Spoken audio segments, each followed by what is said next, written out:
Let's be honest. Most people don't have an identity problem. They have a noise problem. Too many opinions, too many expectations, too many people telling you who you are or who you should be. And at some point, you stop asking, who am I really? And then you start wondering, why do I feel off all the time? But that's what we're going to talk about today. See, I'm going to start this off with the reality check. We live in a world where everyone has access to you, your post, your choices, your pace, your life, and everybody feels entitled to comment on it.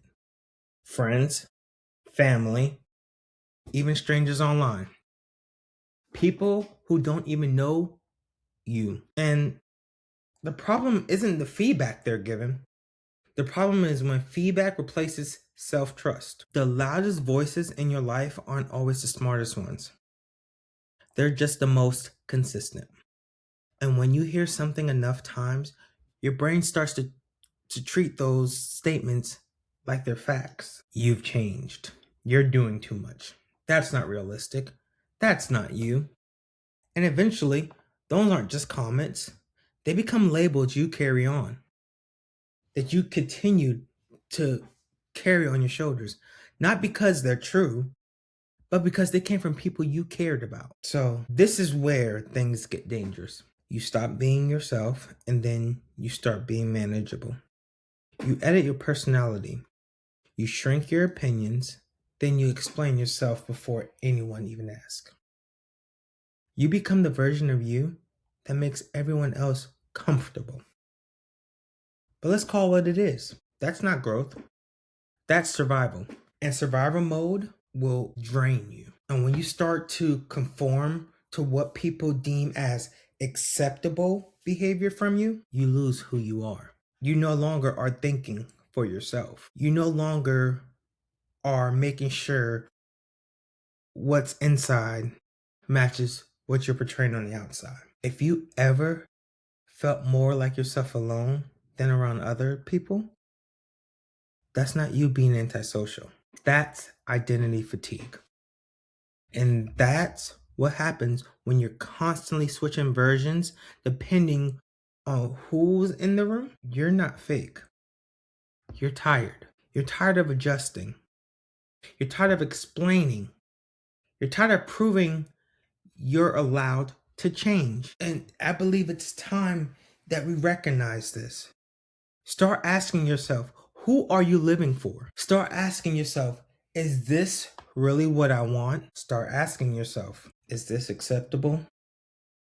Does this get me onto the trajectory that I'm finding I need to be on to get to the goal, the dreams, the aspirations that I believe that God has put in my life?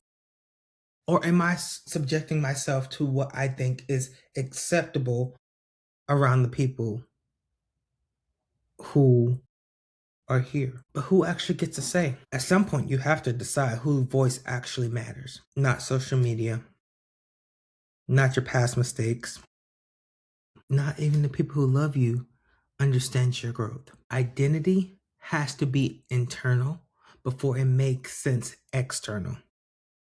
And for me, that shift happened when I stopped asking people to define me and start asking God who He says I am. There's a song by Hillsong, Who You Say I Am. I believe for me, I'm trusting what God has for me, what He thinks of me, not what those who are around me thinks of me. Because people are going to speak their opinions. God speaks from design.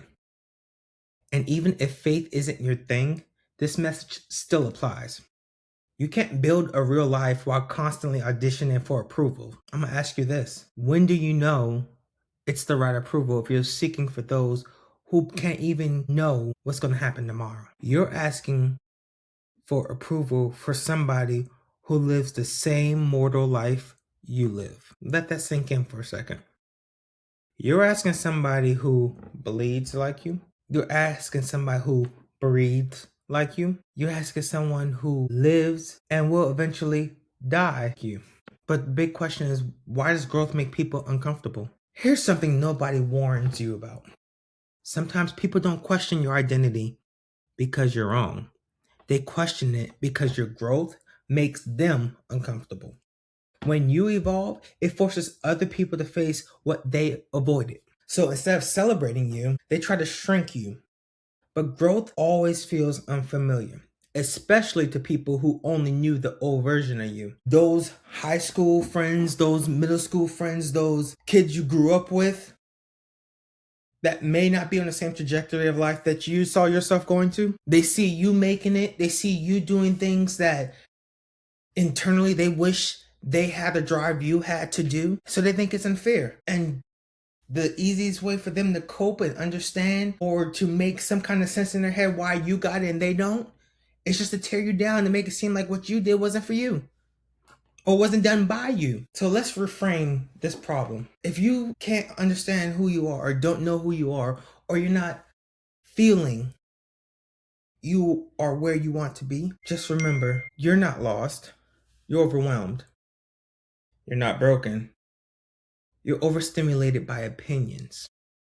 And the goal isn't becoming someone new. It's remembering who you were before the noise, before the labels, before the pressure to perform, and start realizing where you are. Now, if what I've said tonight hit close to home, it's because it was meant to be for you. And this space, the green room, is for people who are done pretending. This is for people who are ready to live. If this conversation felt real to you, you belong here. Stick around. We talk about this every week and subjects aligned like this.